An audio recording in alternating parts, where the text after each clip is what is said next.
Hello, everyone, and welcome to the Real Estate Daily with the House Heroes. My name is Troy, and every day we go over the news and reports from the housing, real estate, and mortgage industry.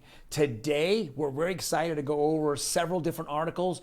Some talking about cryptocurrencies, some talking about bringing back some old school mortgage programs, and then, of course, the inevitable layoffs that's been happening. But let's get to the first article here.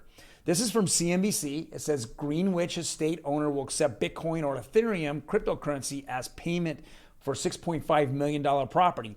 We are seeing the adoption of crypto come right to us right now. And a lot of people who feel that cryptocurrency has that great growth spurt in the near future, they would rather accept cryptocurrency than the dollar. Obviously, the dollar is being inflated so much right now. And so it makes more sense to actually take cryptocurrencies. We're also seeing that some mortgage is being paid in crypto, meaning your monthly payments are being paid in crypto. It's being kind of crazy to think about, but the adoption of cryptocurrencies is here. The adoption of Bitcoin as it being, digital gold or a way to pay your bills that's being more and more adopted through our society. Next particular article here says home affordability is near the worst on record as mortgage rates spike. So what does this mean? That means what home values are versus what your salaries or your wages are. And that disparity continues to grow apart. So they're both going up, but values of homes are going up much quicker. Now, let's kind of break this down a little bit more. They're saying that more and more percentage of your wages or your monthly earnings are going towards your mortgage payment. So it's reaching in the 33 to 35% range. This is coming in to be some of the highest in about 20 years, but is closing in if rates continue to go up and goes up significantly faster than wages. We're going to see this in the next couple months where that disparity is really obvious. And next article here is from the Wall Street Journal. It's home buyers are finding ways to take the sting out of rising mortgage rates. Well, as we discussed before, the older mortgage programs are coming out. Adjustable rates and ARMs are coming out. They're not going to be as aggressive as it was in 2006 and 7 and 8, where you would pay only percentages of your interest. No, they want all your interest now. They don't want to put themselves in risk. With that being said, it's going to be very interesting as the Fed keeps raising rates and we keep seeing, mortgage rates tick up, that adjustable rates come back, and become the more predominant, mortgage selection of buyers right now.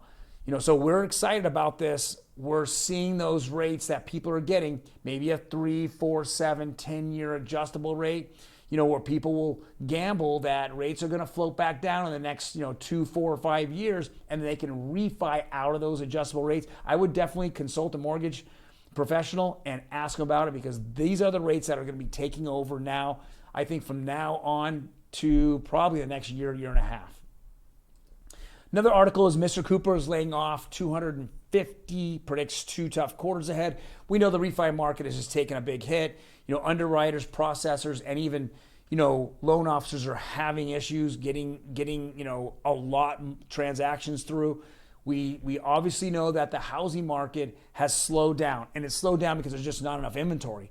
If there was more inventory, we'd see more transactions, but the inventory is now, in the control of how much mortgage, how much, your home value is going up, how much, inventory hits the market, the sales, it's all kind of, locked in together. So we just definitely need to see more inventory hit the market, and then we can see this easing of layoffs. If not, and there's no foreseeable future of refis, we're just going to see the mortgage industry continue to lay people off.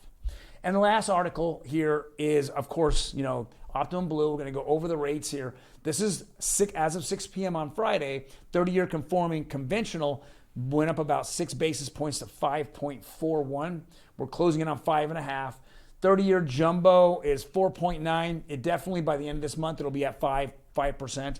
And then 30-year fixed went up almost 4 basis points at 5.27, 5.28.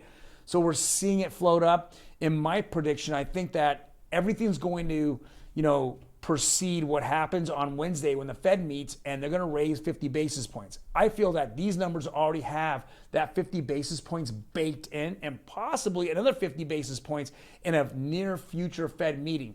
What we don't know and what really drives the market this week will be what the comments that the Fed chairman make after that meeting. That has a lot to do with manipulation of the market and rates themselves. So we're going to find out what's going to happen here in the next 48 hours. So stay tuned. If you like the information that we're talking about, hit that like button. Otherwise, when we drop these videos, hit that notification button and you'll get notified. Otherwise, guys, you have a fantastic Monday, and I will see you tomorrow on Tuesday.